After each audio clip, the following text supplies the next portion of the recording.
Hello बच्चों, आज हम प्रश्नावली 7.2 का अध्ययन करेंगे। पहला क्वेश्चन दिया गया है, उस बिंदु के निर्देशांक ज्ञात कीजिए जो बिंदुओं -1, 7 और 4, -3 को मिलाने वाले रेखाखंड को 2:3 के अनुपात में विभाजित करता है। तो यहाँ पे जो बिंदु दिए गए हैं, पहला बिंदु दिया गया है -1, 7। दूसरा बिंदु दिया गया है 4, -3। यहाँ पे दो बिंदु दिए गए हैं। कह रहा है इन दोनों बिंदुओं को मिलाने वाले रेखाखंड को 2:3 के अनुपात में, कोई बिंदु यहाँ पे हमने ले लिया P और इसके निर्देशांक यदि ले लें x, y, तो बिंदु P यहाँ पे मान लें A और यहाँ पे मान लें B। बिंदु P AB को 2:3 के अनुपात में विभाजित करता है। इधर का 2 भाग हो गया, इधर का 3 भाग हो गया, तो 2:3 के अनुपात में विभाजित करता है। अर्थात यहाँ पर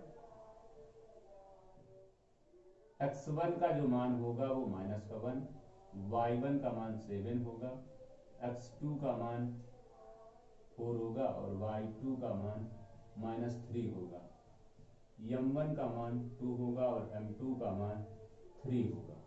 तो बिंदु P के निर्देशांक ज्ञात करने के लिए फार्मूला होता है x बराबर m1 x2 plus m2 x1 अपान m1 प्लस m2 तथा y बराबर m1 y2 plus m2 y1 अपान m1 प्लस m2। इन फार्मूलों का उपयोग करेंगे तो बिंदु P के निर्देशांक प्राप्त हो जाएंगे।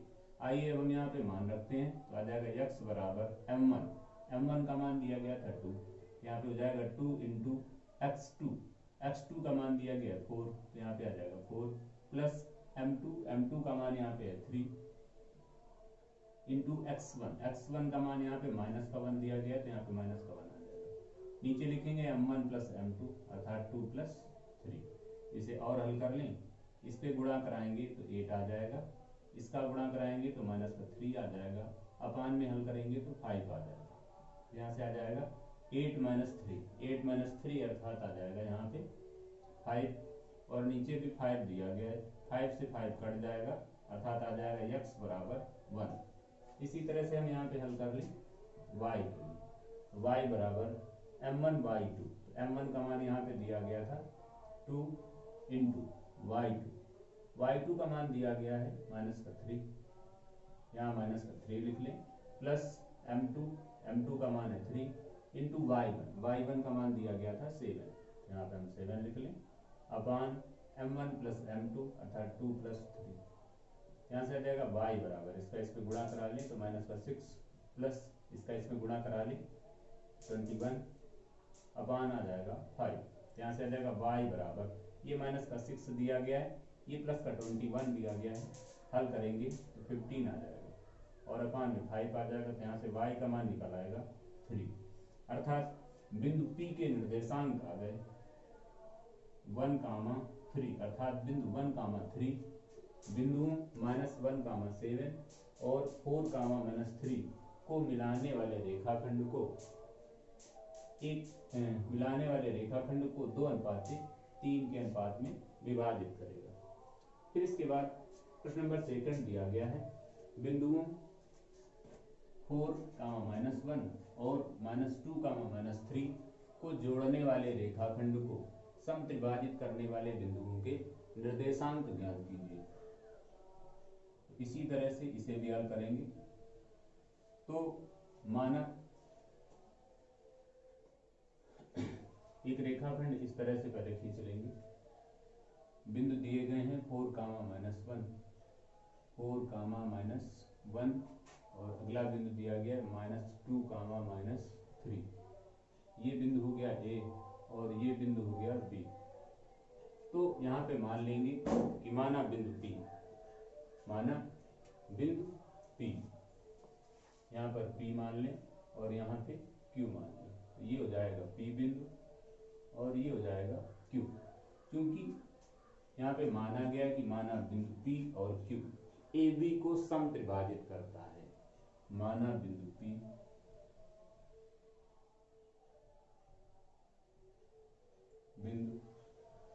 P व Q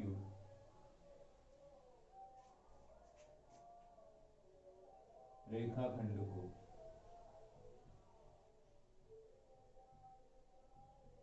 समत्रिभाजित करता है।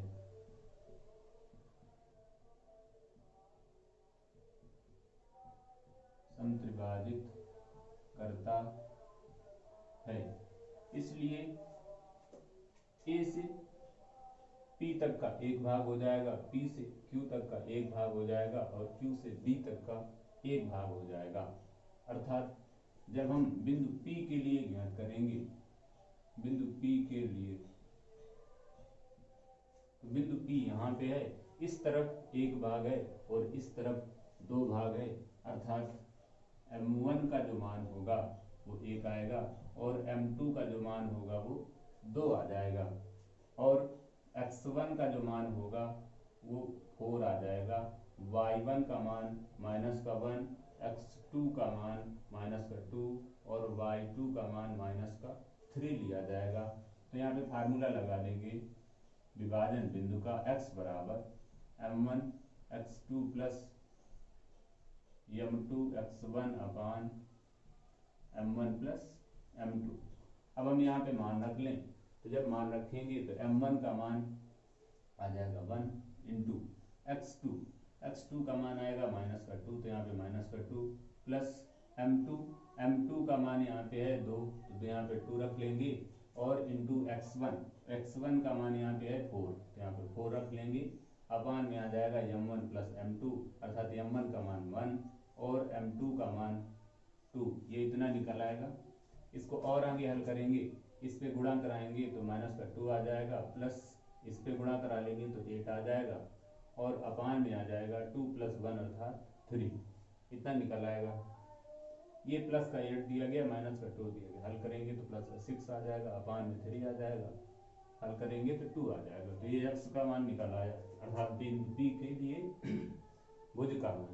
अब कोटि का मान निकालें, यानी कि y बराबर, तो m1 y2 plus m2 y1 अपान m1 प्लस m2 बराबर, यहाँ पे m1 का मान 1 इंटू y2 का मान यहाँ पे देखेंगे तो माइनस का 3 दिया गया है, प्लस m2 का मान 2 इंटू y1 का मान रखेंगे तो माइनस का 1 दिया गया है, अपान में आ जाएगा m1 प्लस m2 अर्थात 1 प्लस 2।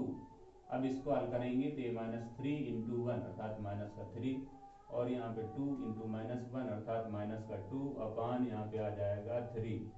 इसको हल करेंगे तो ऊपर आ जाएगा माइनस का 5 अपान 3। तो यहाँ से y का मान निकल आया। इसी तरह से बिंदु Q के लिए, बिंदु Q के लिए जब बिंदु Q के लिए हल करेंगे तो बिंदु Q ये दिया गया है और इस तरफ देखें तो एक भाग ये है और एक भाग ये है और एक भाग ये दिया गया, अर्थात Q के लिए इधर एक भाग ये एक भाग ये, अर्थात इधर दो भाग हो जाएंगे और इस तरफ एक भाग हो जाएगा। अर्थात बिंदु Q के लिए जो m1 का मान होगा वो 2 होगा और m2 का जो मान होगा वो 1 होगा। इसी तरह से x1 का जो मान होगा 4, y1 का मान माइनस का 1, x2 का मान माइनस का 2 और y2 का मान माइनस का 3। फिर से यहाँ पे फार्मूला वही लगाएंगे, x बराबर m1 x2 plus m2 x1 अपान m1 प्लस m2। अब यहाँ पे हम मान रखेंगे m1 का मान। अब m1 का मान यहाँ पे 2 दिया गया था, 2 इंटू x2 का मान यहाँ पे माइनस का 2 दिया गया है, यहाँ पे माइनस का 2 आ जाएगा, प्लस m2 का मान यहाँ पे 1 दिया गया है और x1 का मान यहाँ पे देखेंगे तो 4 दिया गया है और अपान में आ जाएगा m1 प्लस m2 अर्थात 2 प्लस 1। इसे हल करेंगे तो यहाँ पे आ जाएगा, गुणा कराएंगे तो माइनस का 4 और यहाँ पे गुणा कराएंगे तो प्लस का 4 और अपान में आ जाएगा 2 प्लस 1 अर्थात 3। ऊपर हल करेंगे तो 0 आ जाएगा, नीचे आ जाएगा 3 अर्थात इसका मान 0 आ जाएगा। इसी तरह से y का मान निकालें, y बराबर m1y2 प्लस m2y1 अपान m1 प्लस m2। इस फार्मूले का उपयोग करेंगे तो आ जाएगा m1 का मान 2 इंटू y2 का मान अगर यहाँ पे देखेंगे तो माइनस का 3 दिया गया है, तो यहाँ पे माइनस का 3 लेंगे, प्लस m2 का मान 1 और y1 का मान यहाँ पे देखेंगे तो माइनस का 1 दिया गया है, और अपान में आ जाएगा m1 प्लस m2 अर्थात 2 प्लस 1, अर्थात यहाँ पे गुणा कराएंगे तो माइनस का 6, यहाँ पे गुणा कराएंगे तो माइनस का 1 और नीचे हल करेंगे तो आ जाएगा 3, अर्थात इसे हल करेंगे तो माइनस का 7/3 आ जाएगा। अर्थात बिंदु Q के जो निर्देशांक होंगे वो आ जाएंगे 0, -7/3 और बिंदु P के जो निर्देशांक होंगे, P के निर्देशांक निकले थे 2, -5/3।